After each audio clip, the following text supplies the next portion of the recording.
traditional route and just make sure it's tied up along here the whole way.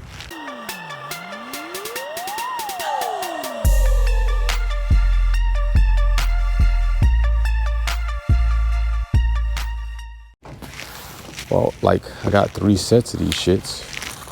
So these haven't been touched yet. Those are like OE, right? Yeah, these are full OE. The other ones that already been done and modified are at the house, and these that got fucking slopped and chopped are, yeah, they're gonna go out there, but somebody's gonna need a set. So we're about to walk you all through the headlight harness update. Harry has requested that I bring another set of JDM lights out to the party. I have 3 sets. Got the chopped and slop, which if anybody wants those, like I said, you can hit me up. $250 and they're yours. They do have the blue Ghost systems in it, so it's worth that, and plus a bunch of other shit in there.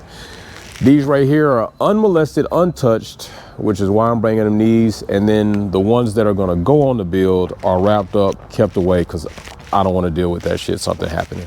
At least if something happens to these, I'll send them off to Vision AutoWorks, which I'm already in contact with them, to already do a refurb job on these for content. So I might be reaching out to them today. So Harry, you want to put one of those up there? Or what do you want to do, buddy? Yep. You want to talk to Sal? All right. So it's very dangerous grabbing these with one hand. So it's, do these have the same plugs we're using? Those do have all the OEM plugs except for the 3-point corner right here, which is JDM. We changed that out for USDM 3-point. So that's the only one that's different. But the location is still the same. Sweet. I can live with that.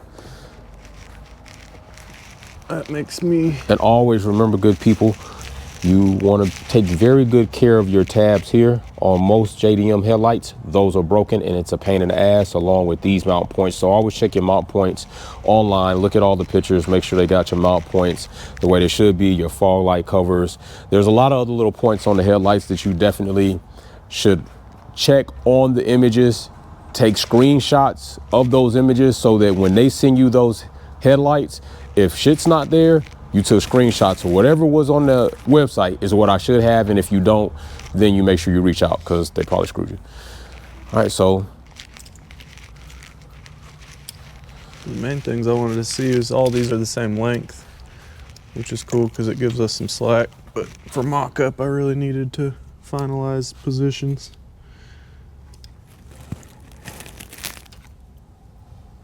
So we got the one big plug. That's right here. So what I may do, sits under that. I'm gonna single some of these out because I can hide slack. So like this is that main junction point. Right. And that's what I was trying to finalize where I want to tie that. Okay. So then now that I can plug in, I can actually see which plug has to have length. This one can obviously be the shortest, so we can keep it out of sight just right here.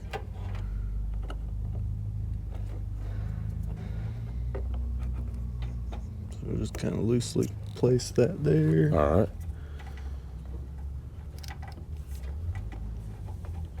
There's our other plug. What is that third one? Where are you at?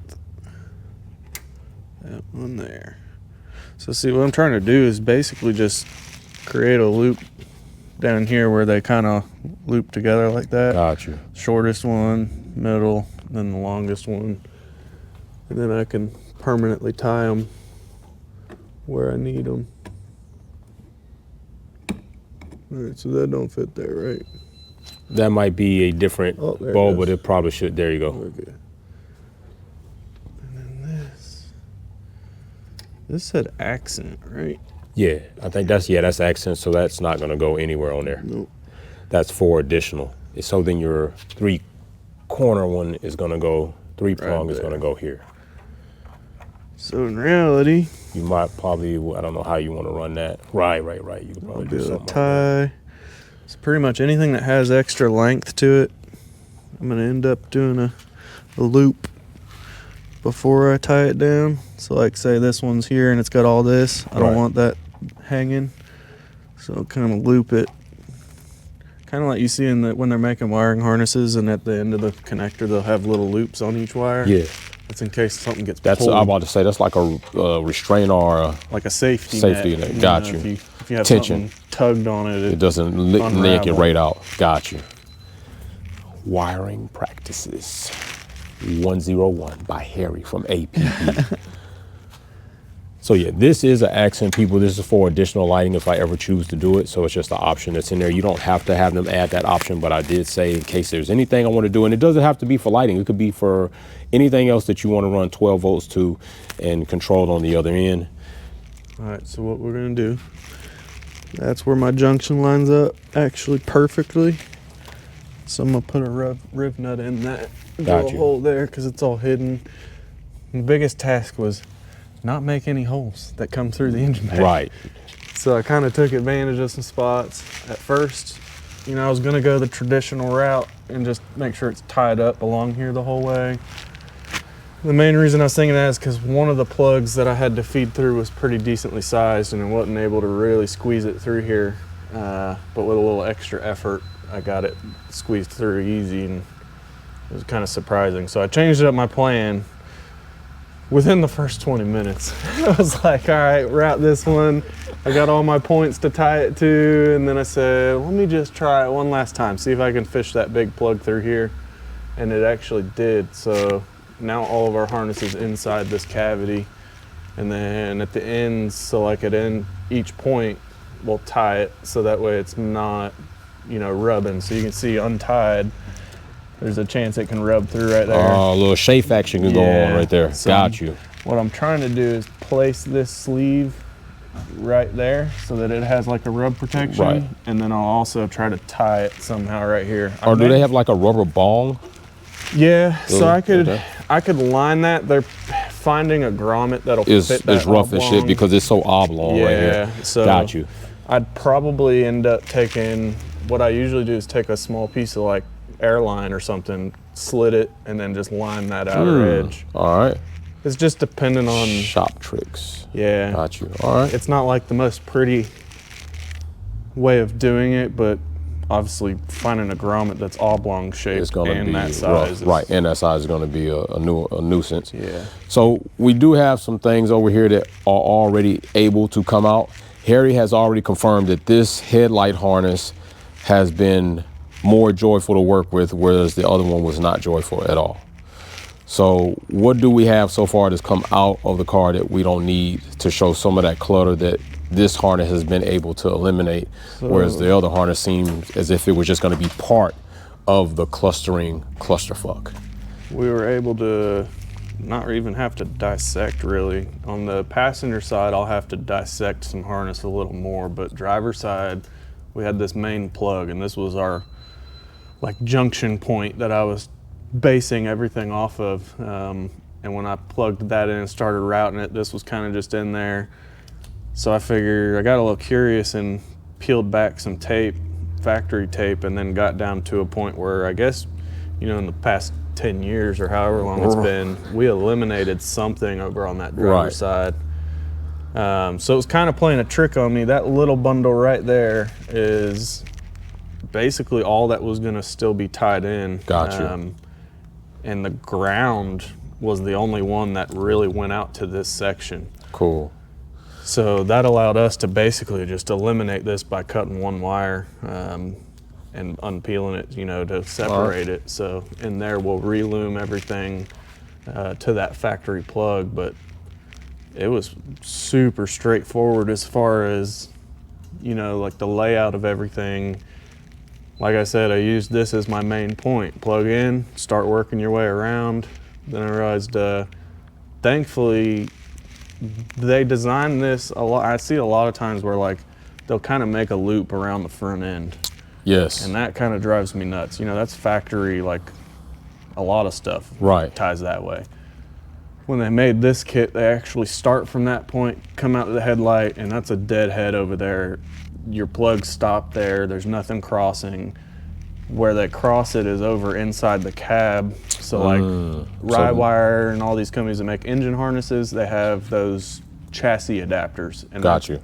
Same concept, you're just tying the two sides together and adding in inputs and stuff that you need. So I was real happy to see that there was just one little harness to run from side to side that connects the two. And I noticed also the reason he was asking about our fuse box location was because he set it up perfect. Got you. Our 2 relays and fuses for this headlight setup are both, they dead end right where that factory fuse box is mounted now. So we pull our power source from there. That is awesome shit. And I was happy about that. And like on the other harness, there was really no distinction of what was a must, what wasn't, where you pull power from. So in this scenario, it worked out. This is just kind of mocked up for right this second and held in place, but these are the relay packs and fuses. Here is the simplified, what I call an adapter, a chassis adapter, or whatever you want to call it, down here. So what we'll do is, now that we have headlights and I can pull slack on the outside, I can tie everything up in here right where it comes through the grommet, and tie all this to factory dash harness stuff. Yeah. But my favorite part is simplicity. The ground. 1 power lead. Power lead. Oh, so man. you basically, these are right out of that relay, and you basically go right to your fuse box power. Look at that. So I don't have to screw around with tapping into another power source. And that really made my day. Especially once I got everything routed, realized that it was laid out like I would have expected. There was no guessing, there was no, where does this plug go? Am I leaving something out of the system? There was none of that. My 2 ground points I lost from the factory harness are on the ends out there next to the plugs. They'll get grounded to the core support area, and then my power source is right here. So awesome. Yeah, it was laid out absolutely perfect. And you know, a lot of times you run into, like, when you want things perfect, your lengths have to be perfect.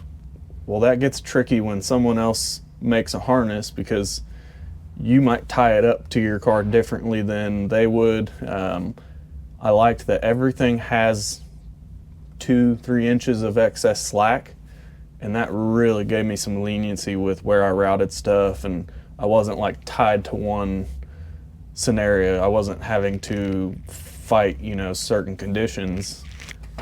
It was free game. It was like, hey, everything plugs in, has just the right amount of slack to be able to manipulate it in certain areas. So out there on the fans was specifically the thing that stood out to me. So when I did the fans, obviously everybody's radiator and fan combos vary, and I was kind of concerned, you know, they had a pretty decent length lead on there, but it was giving me options. You know, I can come over and under the headlight, I can come down here and play around with my length.